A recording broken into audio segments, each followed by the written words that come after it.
Welcome to our step-by-step guide on creating your YouTube channel.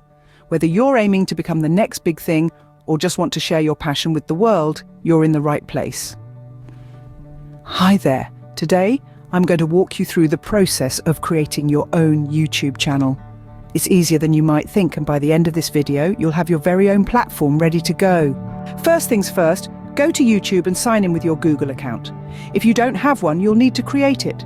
Just click on Sign In at the top right corner and follow the prompts. Once you're signed in, click on your profile icon at the top right and select Create a Channel. You'll have the option to create a personal channel or a channel with a custom name. Choose what suits you best. Now, it's time to give your channel some personality. Add a profile picture, channel art, and a compelling description to tell your audience what your channel is about. Make it inviting and true to your style. Ready to post your first video? Click on the camera icon with A+ sign at the top right, select Upload Video, and choose the file you want to share.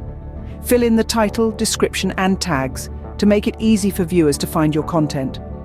Congratulations! You're now a YouTuber. Engage with your audience through comments and keep an eye on your analytics to grow your channel. Remember, consistency is key to success. There you have it, your very own YouTube channel. We can't wait to see what you create. For more tips on growing your channel and creating content that shines, make sure to subscribe. See you in the next video.